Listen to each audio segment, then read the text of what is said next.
You wake up face down in wet sand, salt in your mouth, one shoe gone. You sit up, and the first thing you do is look at the trees, that dark green wall behind the beach, because something in there is going to kill you. That's what you've always been told. It isn't. The thing that's going to kill you is directly above your head. It's been there the whole time, and you won't recognize it, because it doesn't look like a threat. It looks like a nice day. Before we go any further, you should know that this actually happened. 6 teenagers, a real island, 15 months, and they lived through it because of one thing they kept choosing to do, every single day, with no proof at all that it would ever work. Almost nobody watching this video would have the patience to do it. I'll show you. But first, you've got a problem. You stay still, you listen, something moves in the undergrowth, and now you're thinking about snakes, about spiders, about every single thing with teeth that might be watching you right now. So you spend your first hours on this island doing exactly what your body screams at you to do.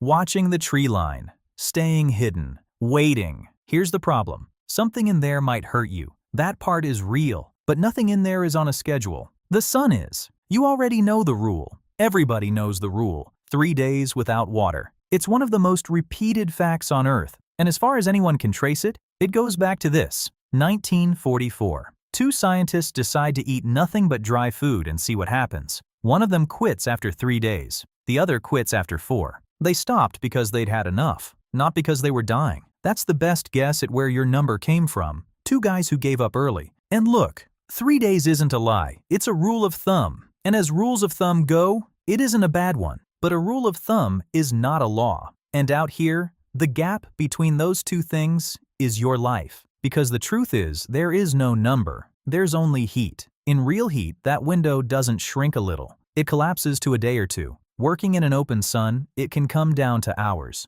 And here's the part nobody tells you. In that kind of heat, you usually don't die of thirst at all. You die of heat stroke first. Your body cooks before it dries out. And be honest with yourself for a second. You'd spend that whole first morning dragging branches into a pile, sharpening a stick on a rock, building something, because it feels productive, because it feels like surviving. Meanwhile, you're quietly baking, which brings us to the cruelest joke on this planet. Look around. You are surrounded by water. It's touching your feet right now, and every drop of it is trying to kill you. The ocean is roughly 4 times saltier than your own blood, and your kidneys have one hard limit. They can only make urine that's less salty than seawater. So to flush out a single mouthful of ocean, your body has to spend more fresh water than that mouthful gave you. You don't have it, so your body takes it. Out of your cells, out of your brain. Drink the sea and you die faster than if you'd drunk nothing at all. It's a desert that looks like salvation. So where is water? Above you. Rain is the whole game.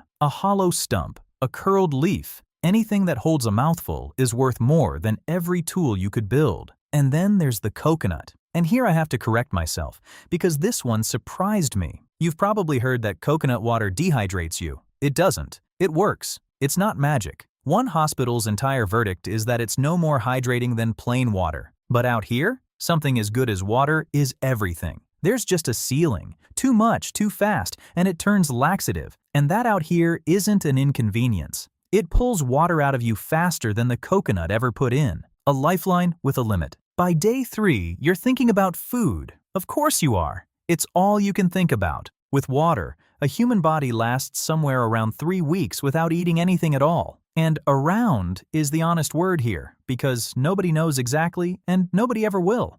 You can't ethically starve volunteers to find out. So run the order one more time. Heat, hours, water, days, food, weeks. Now go back and look at what you were doing in hour 1. Watching the trees, thinking about dinner, sharpening your stick. Your entire list was upside down. And by now, you've had the thought. Everybody has the thought. You stand at the waterline. You look at that flat, empty horizon, and something in your chest says, I'll build something. I'll get out of here. I'll save myself. It is the most natural idea a human being can have. It is also the one most likely to kill you. June 1965. 6 boys from a boarding school in Tonga, 13 to 19 years old, bored out of their minds. So they steal a boat and sail for Fiji. The first night, a storm takes the sail and the rudder. 8 days, adrift, no water, no food. That's the raft. That's your instinct, happening in real life, to real teenagers. On the 8th day, they see land.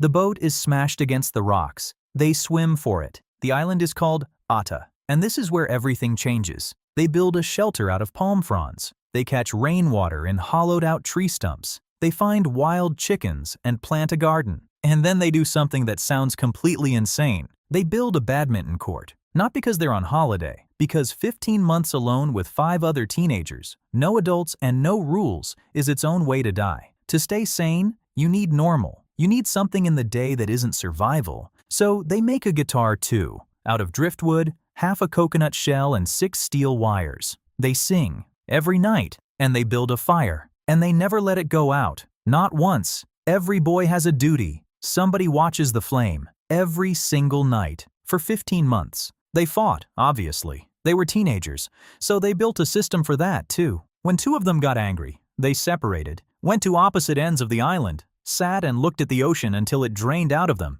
then came back and said sorry. That's the whole method, and it held for 15 months. And every single day, one of them was watching the horizon, a rota, taking turns, looking out for ships that never came. Back home in Tonga, they had already been declared dead. Funerals had been held. September 1966. An Australian fisherman named Peter Warner is sailing past Ata. He isn't looking for anybody. He's looking for crayfish, and something catches his eye up on the cliffs. Patches of burned grass. As he put it later, in the tropics, it's unusual for fires to start on their own. So he looks closer, and a boy comes swimming out toward his boat. 6 of them, alive, healthy, and there it is. The thing almost nobody could keep doing. It was never the escape. It was the fire. Every night for 15 months, one of them kept it burning for a ship that hadn't come and might never come. No sign, no progress, no reason at all, except that one day somebody might look, and then one day somebody did. They weren't rescued because they got out. They were rescued because they were still burning when it finally mattered. The boat nearly killed them. The fire brought them home.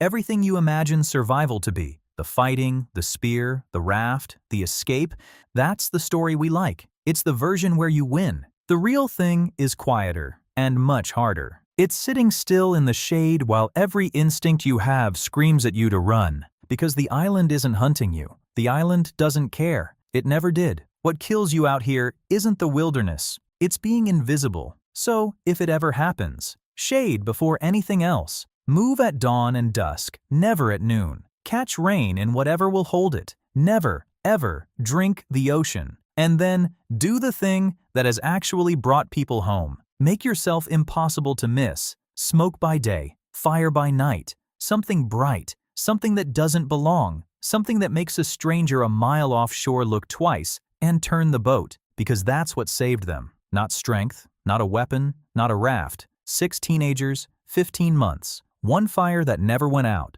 The difference between living and dying wasn't courage. It was patience. Still being there when somebody finally looks your way. So be honest with me. You're on that beach. Day 1. Your hands are already reaching for driftwood. Would you have stayed? Or would you have built the raft?